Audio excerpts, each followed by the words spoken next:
കഠിനമായ പരിശ്രമത്തിലൂടെ നേടിയെടുക്കാൻ കഴിയാത്തതൊന്നുമില്ല എന്ന് ഉന്നതങ്ങളിൽ എത്തിച്ചേർന്ന ചിലരെങ്കിലും അവരുടെ ജീവിത അനുഭവങ്ങളിൽ കൂടി നമ്മോട് പറഞ്ഞിട്ടുണ്ട്.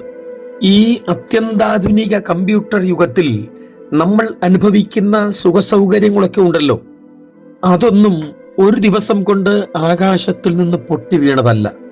ആരൊക്കെയോ ദീർഘമായ നാളുകൾ ഊണും ഉറക്കവും ഉപേക്ഷിച്ച് അവരുടെ ആയുസിന്റെ നല്ലൊരു പങ്ക് അല്ലെങ്കിൽ നല്ലൊരു ഭാഗം ഇങ്ങനെയുള്ള ഗവേഷണങ്ങൾക്ക് വേണ്ടി ചിലവഴിച്ചതിന്റെ ഫലമായിട്ടാണ് സുഖസൗകര്യങ്ങളൊക്കെ ഇന്ന് നമ്മൾ അനുഭവിക്കുന്നത്.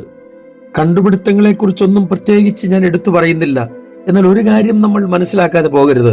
നമുക്കും അവർക്കും ഒരേ ആയുസ്സാണ് തന്നിരിക്കുന്നത്, ഒരേ ജീവനാണ് തന്നിരിക്കുന്നത്. അവസരങ്ങൾ വ്യത്യസ്തമായിരിക്കാം, എങ്കിലും നമുക്ക് ലഭിച്ച അവസരങ്ങൾ ഉപയോഗിച്ചിരുന്നെങ്കിൽ എന്തെങ്കിലുമൊക്കെ സമൂഹത്തിന് വേണ്ടി ചെയ്യാൻ കഴിയില്ലായിരുന്നോ? പിന്നെ എന്തുകൊണ്ടാണ് നമ്മളെ കൊണ്ട് ഒന്നും ചെയ്യാൻ കഴിയാതെ പോകുന്നത്? തുടർചിന്ത അതേക്കുറിച്ചായിരിക്കട്ടെ. ഇന്നും നമുക്ക് യേശുവിനോടുകൂടെ യാത്ര തുടരാം.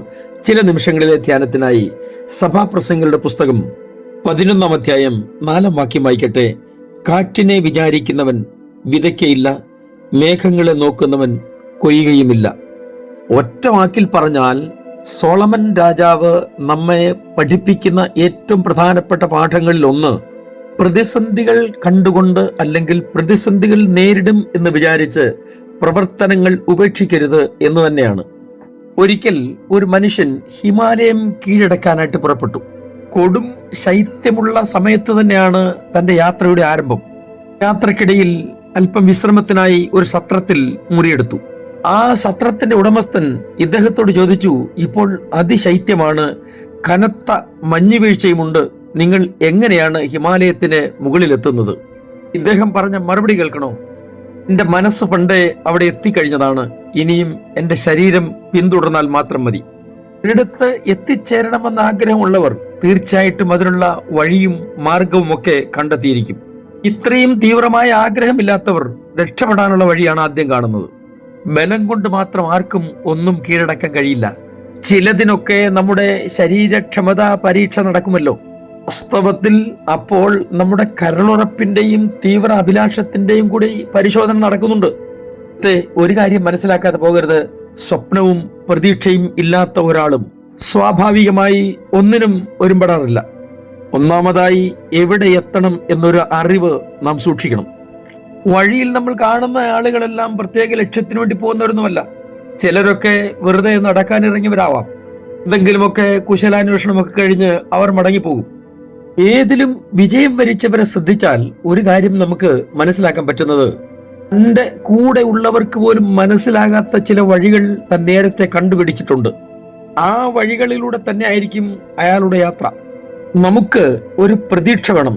ആ പ്രതീക്ഷയ്ക്ക് ഇങ്ങനെ ഒരു പ്രത്യേകത വേണം. അതായത്, വഴിയിൽ നേരിട്ടേക്കാവുന്ന ഏത് പ്രതിസന്ധികളെക്കാളും വലിപ്പമുള്ളതായിരിക്കണം നമ്മുടെ പ്രതീക്ഷ. നമ്മുടെ മനസ്സ് എത്തുന്ന ഇടത്തു മാത്രമേ നമ്മുടെ ശരീരത്തിനും എത്താൻ കഴിയൂ. ചില ആളുകളെ ശ്രദ്ധിച്ചിട്ടുണ്ടോ? അവർ പാതി വഴിയിൽ അവരുടെ ലക്ഷ്യം ഉപേക്ഷിച്ചവരാണ്. മുന്നിലെ തടസ്സങ്ങൾ അത്ര വലുതായിരുന്നത് കൊണ്ടല്ല അവർ വഴിയിൽ ഉപേക്ഷിച്ചത്, അല്ലെങ്കിൽ പാതി വഴിയിൽ അവരുടെ യാത്ര അവസാനിപ്പിച്ചത്. ഇവരുടെ ഉള്ളിലെ ആഗ്രഹം തടസ്സങ്ങളെക്കാൾ ചെറുതായിരുന്നു. അതുകൊണ്ടാണ് പാതി വഴിയിൽ മടങ്ങിപ്പോകേണ്ടി വന്നത്.